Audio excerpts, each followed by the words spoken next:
नमस्कार साथियों, यह है एसएससी का स्टेनो में पूछा गया एक प्रश्न।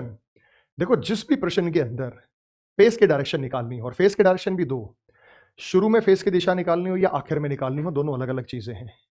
तो उसके लिए आपको डायग्राम बनाने की जरूरत नहीं है। बहुत आसानी से आप उन क्वेश्चंस का उत्तर 4 से 5 सेकंड में दे सकते हैं। आपको यह बताना है कि अब वह किस दिशा की ओर मुख करके खड़ा है। तो आपको इस प्रश्न के अंदर लेफ्ट और राइट टर्न निकाल लेने हैं और उनको कैंसिल कर देना है।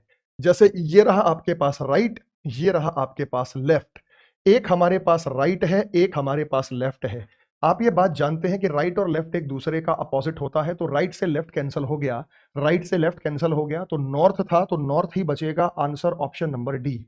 अगर यहां पर कैंसिल करने के बाद कुछ बच जाता, मान लो एक राइट बच जाता, तो नॉर्थ का एक राइट ले लेते, दो राइट बच जाता तो दो राइट ले लेते। आप जानते हैं कि नॉर्थ के राइट में ईस्ट, ईस्ट के राइट में साउथ, साउथ के राइट में वेस्ट और वेस्ट के राइट में नॉर्थ होता है।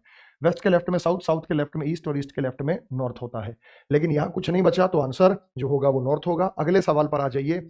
अगर आप पूर्व की ओर मुंह करके खड़े हैं और बाएं मुड़ते हैं, बस एक ही टर्न था बेटा, लेफ्ट। अब आपका चेहरा कौन सी दिशा में है? तो ये रहा NESW पैटर्न। पूर्व की ओर एक बार लेफ्ट मुड़ेंगे तो आपका चेहरा होगा नॉर्थ डायरेक्शन में। तो चेहरे की दिशा निकालने के लिए बहुत सिंपल सा प्रश्न है, जिसे आप यहां बता सकते हैं। इसी प्रकार से ये सवाल आपको नजर आया? इस सवाल का आंसर नीचे कमेंट सेक्शन में जरूर बताइएगा।